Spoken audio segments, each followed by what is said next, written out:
ये सूत्र अपने आप में बहुत गंभीर, बहुत गहरा भाव लिए है। दूसरों के गुण देखोगे, दूसरों की अच्छाइयां देखोगे, उनमें राग होने लग जाएगा। और राग वो आग है जिसका धुआं नहीं दिखता, परंतु जला करके भस्म कर देती है आपके समग्र अस्तित्व को। अच्छाई देखोगे तो दिख जाए तो वहां अटको मत, रुको मत, राग हो जाएगा। और बुराई देखने का स्वभाव बन गया, दोष देखने का स्वभाव बन गया, तो फिर जीवन आपका अपने आप नष्ट हो जाएगा। अन्यस्य दोष गुण चिंतन मास मुक्ता, देखने की बात कर रहे हैं, कह रहे चिंतन की बात कर रहे हैं। यदि कदाचित दृष्टि चली जाए तो चली जाए, अच्छाई बुराई दिख जाए तो भूल जाओ, पर चिंतन करने लग गए तो बहुत कठिनाई हो जाएगी। जिस चित्त से परमात्मा का चिंतन होना चाहिए, उस चित्त से आप दूसरों के दोषों का चिंतन करोगे, दूसरों के गुणों का चिंतन करोगे, तो भगवान का भजन कब करोगे? और कदाचित आपके चित्त में ये बात आ भी जाए तो क्षमा करना भी बहुत ज्यादा बुरा नहीं हुआ, हो तो गया, अपनी वाणी से उसका उल्लेख नहीं करना।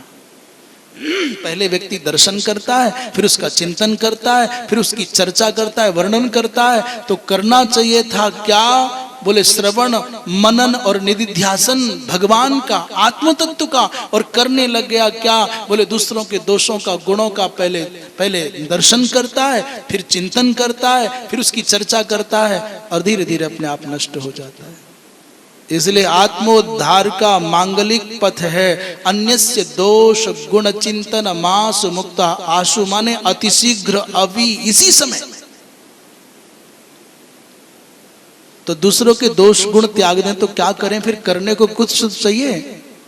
बोले सेवा कथा रसमहो नितराम पिबत्वम, सेवा करो। इस शरीर से जितना बन जाए, प्रकृति की सेवा करो, स्वजनों की, बंधुओं की, बांधवों की, सज्जनों की, महापुरुषों की सेवा करो, गौ सेवा करो, वृक्षों की सेवा करो।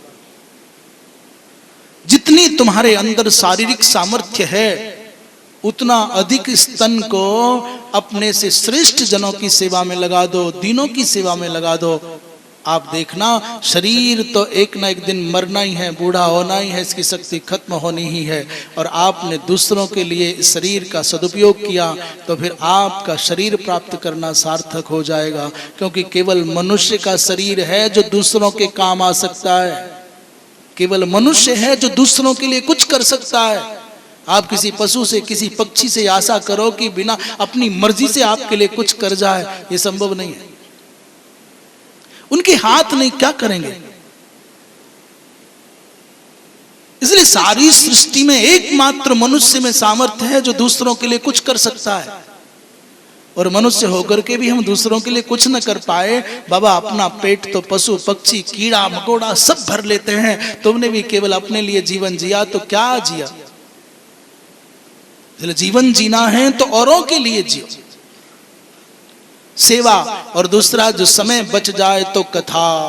जिसके जीवन में सेवा कथा का रस आ गया, भैया उसके जीवन में कुछ और करने की आवश्यकता नहीं है। जो शरीर से सेवा करता है और मन को तल्लीन करके भगवत कथा श्रवण करता है, दो बात गोकर्ण जी महाराज कहते हैं, सेवा कथा रसमहो, ये दो हैं। सेवा का रस और कथा का रस यदि आपको लग गया ना, फिर आपको भगवान के दर्शन करने के लिए कहीं और जाने की आवश्यकता नहीं पड़ेगी, कहीं और खोजने जाना नहीं पड़ेगा। ये दो रस आपको लग जाएं तो जाओ, दावा करते हैं एक दिन भगवान आपको खोजते खोजते आपके पास चल करके